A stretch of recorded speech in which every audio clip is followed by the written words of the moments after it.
Great. Then, yeah, as Franz already told you, I'm one of the co-founders of HyHyve. And yeah, basically, it's all about culture when it comes to HyHyve.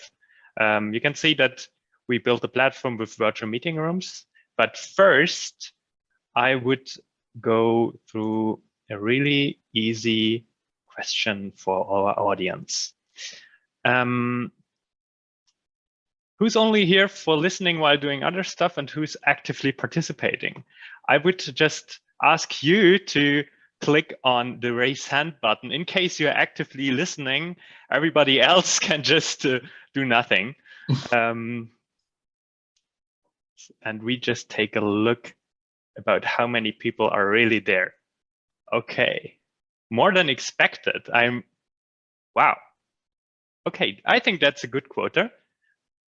Thanks a lot. Then let's lower hands again. And let's switch to the next question. Who's ready for an 800 seconds monologue of myself about virtual fairs and nothing else? If you want to spend the next 2 hours of monologue, then please click raise hand, otherwise do nothing.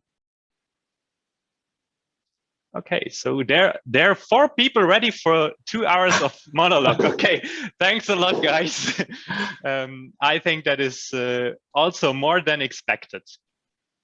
But I have to say sorry, because that kind of presentation is not found. And I want to talk to you about the HyHyve development, what we learned, and answer all the questions that the team of DigiTeRRI sent us beforehand. And I think that will work out best if you know more about us and where we are coming from and what we learned during our journey. Basically, HyHyve was born during the pandemic.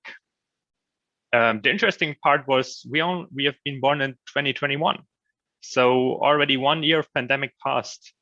And we had a problem in the beginning, because I'm this kind of product guy developing online products for a couple of organizations, bigger organizations, smaller ones. And during that, we also developed an online event platform. I think it was in May 2020. We started that project, kicked it off with a large business travel agency. And after a couple of minutes, we recognized that online events are great. We can use Zoom, we can use webinars, we can use all the tools which we had this time before. But there was a lack of, let's call it online interaction. And we tried to solve that problem somehow. We tried different things. We tried chatbots, everything, but we were not successful, to be honest. And after 1 year wasting our time with an online event platform, we took a look at the market and saw, okay, there's a niche. There's a niche for online interaction to engage people, to make them happy. That was the basic idea. At the beginning, only for online events, afterwards for a lot of other use cases. Doesn't matter. I think what is most important, that you engage people.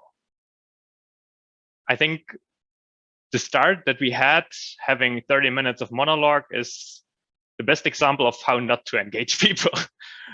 That's the reason why I want to keep my talk pretty short. That's the basic idea, because from my perspective, 18 minutes of talk are enough. Everything that exceeds 18 minutes is just too long. So let's give it a try. Let's see if we hit that goal. And let's see if we can, kill our schedule of the organizers. Let's start with the status quo. After 2 years at home, after a lot of online events, online fairs, you name it, everything had happened online.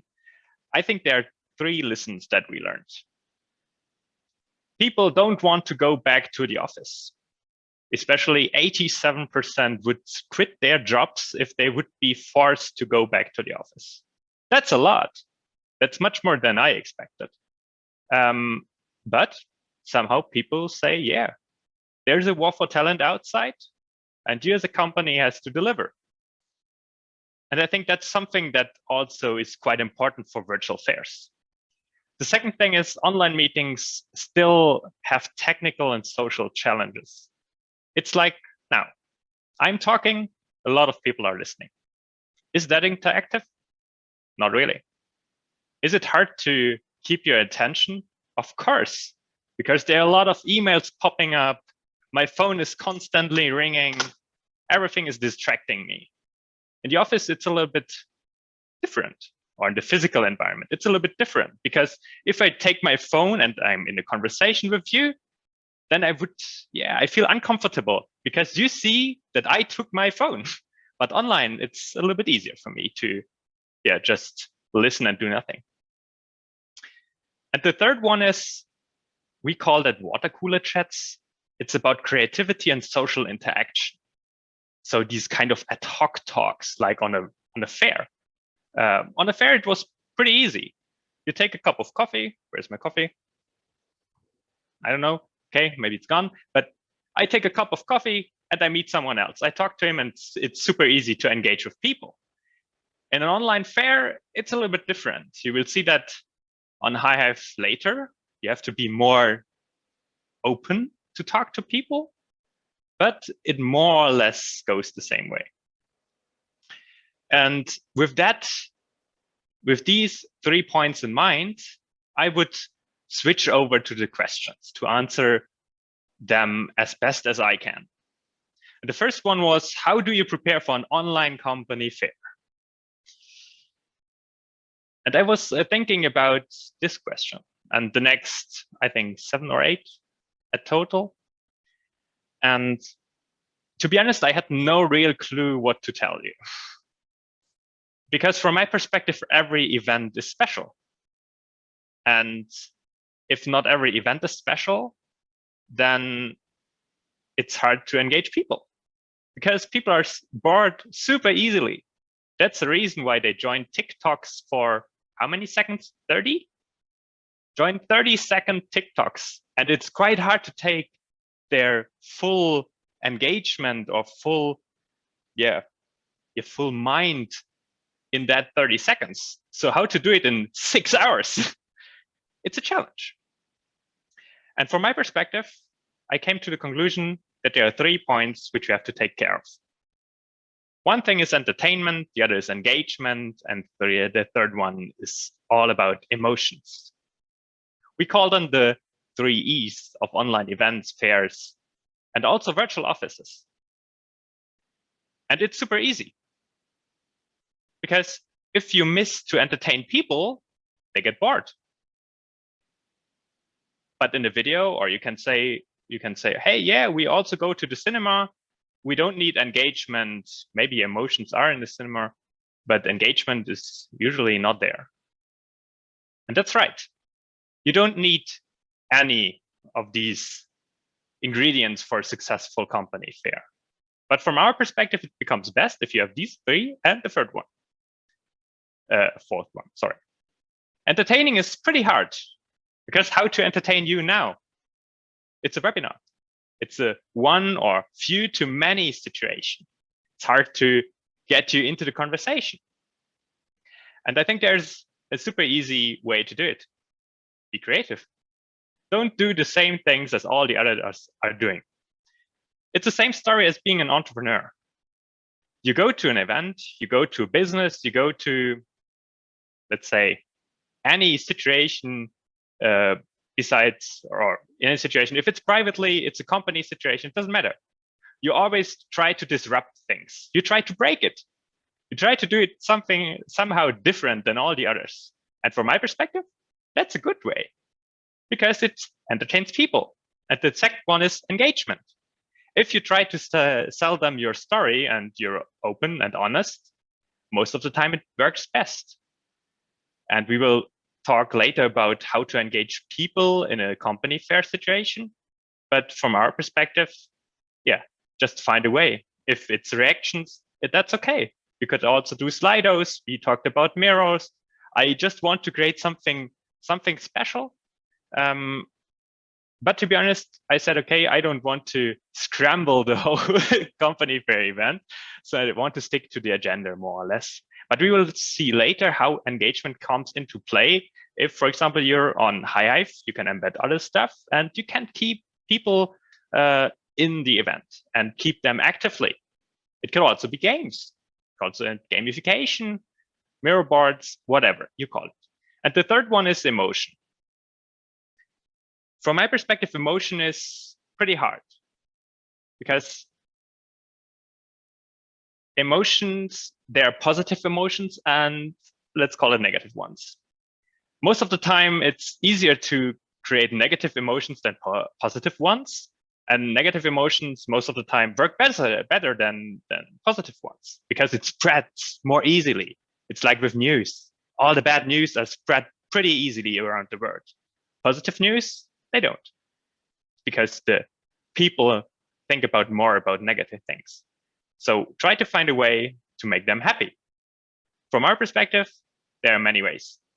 You can also send them food. You can send them beer, like in the physical world. You can send coffee. You can create games. You can make gifts. You can talk with them, of course, help them. And we will also talk later about this. And from our perspective, the most important one is anticipated project management. And the overconfidence bias only comes into play sometimes.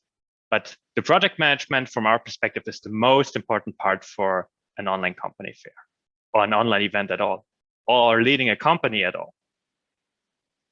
If you go to an event, everything will change. Every plan will crash the first second you hit your customers, the first second you hit your competitors, the first second you hit anything. You cannot plan anything, but you should try to. Try to avoid eventualities and make sure that everything works smoothly. Like, for example, doing online practice sessions. Try it with your coworkers, discuss with other people. And if you do that beforehand, you can be pretty sure that it will work out. Because the last one is pretty hard, our overconfidence bias. Most of the time, we are overconfident. We overestimate ourselves. We are not as good as we think.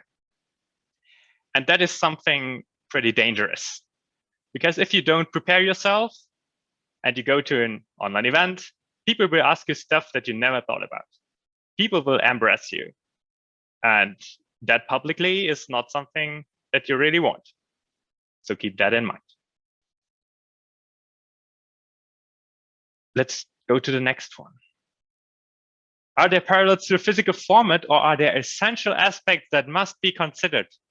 And you can see the answers are the same. From our perspective, it's all about entertainment, engagement, and emotion, and project management. Do something different, and you will win. If you do the same stuff as everybody else, it will be boring. And boring stuff in the online world, it's pretty hard. Because online, people just close the browser window. It's one click, one split second. If you lose them one split second, they are gone. And you can never get them back.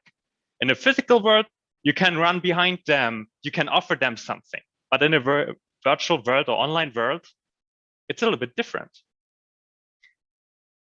And let's go to the next one. How do you present yourself at an online trade fair? It's the same. I know it's kind of boring because I will not deliver you the secret recipe of successful online events, trade fairs, whatever. But it's about planning, being creative.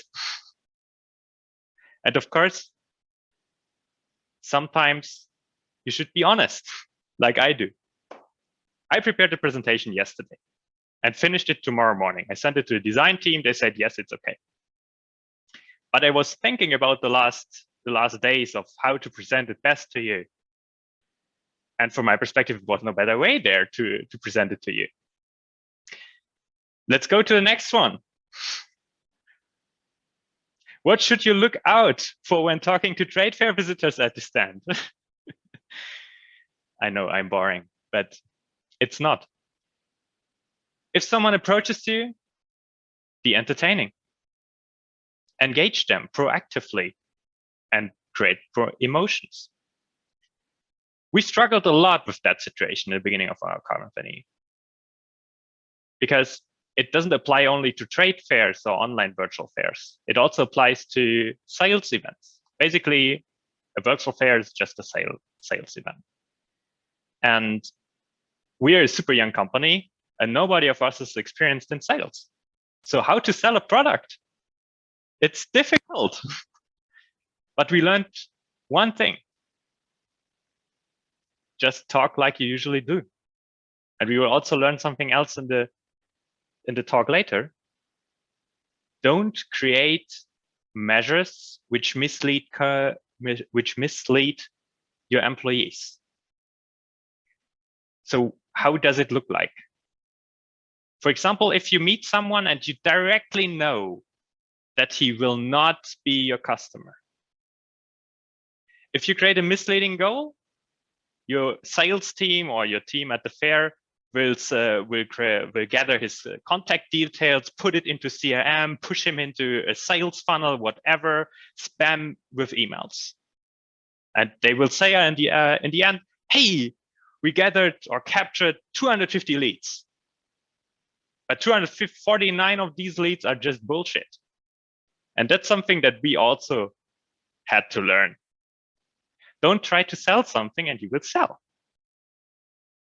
We briefed our employees that it's not about a project. If you create a good connection with the people on site and you make them friends, then you can talk about business. Because also stupid projects are not pretty nice, whether for our employees nor for the customers. So just skip these. And at the end, how to deal with these kind of visitors? Be kind, be humble. And the last one, which could be interesting. So there's another slide in this deck. Create social proof. Who knows what social proof is? Please raise your hand.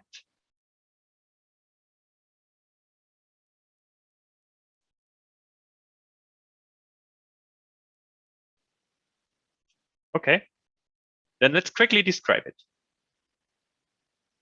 It's a social phenomenon where people copy the actions of others and think because other people are doing things, these are the right ones.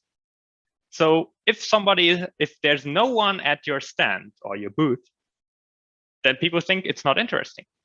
But if there is somebody, people try to copy them. And if there are more people, they try to copy it a lot more. So that's what we did. So if you don't have an interesting talk, maybe you can at least have people there, that it looks interesting, and also gather references. That's also social proof. And then we are back on track, how to prepare exhibition material. It's all the same. Create high quality stuff. You will see that the presentation, there's nothing on it, but it's super clean. It's beautifully designed and it's on point when it comes to alignments and the other stuff. That's important. I talked on an event to an astronaut. He has been in space 4 times, and he told me one small thing. He said, strive for perfection. And I think that's one of our biggest challenges at HyHyve, because we are doing rapid prototyping, all these kind of agile development, and you're creating new stuff, new features. But how to strive for excellence if you're constantly redeveloping the product? And I think it's the same if you prepare your material. Strive for excellence, and people will see it. I think we can skip that question. The answer is still the same. But I think there's one question which is for most of the people quite interesting. What are the characteristics of a successful company fair? And from my perspective, it's super hard to measure. Extremely hard. Doesn't matter if it's online, or offline, or hybrid, whatever. Because if you meet people and you make them friends, then maybe they will come back in 6 or 12 months to buy something from you. But that's a pretty long distance or a long period in time. But if you think about these kind of display ads, really old school, the huge displays on the street which show Coca-Cola, how do they measure success of that display ad? It's extremely hard or nearly impossible. Most of the people say, yeah, it's for brand building. And from my perspective, yeah, if you're in the online marketing world, brand building is a bad word. Because under brand building, you just summarize everything which can't be measured, which most of the time doesn't have an outcome somehow, but you cannot know how people come back to you. And from my perspective, it's better to don't create measures to say if it's successful or not, if you're not 100% sure that they will be helpful. There's a bias. I don't know if you know what biases are, but it's like people are thinking something and it's misleading somehow. And there's a bias called incentive super response. Does somebody know what that means?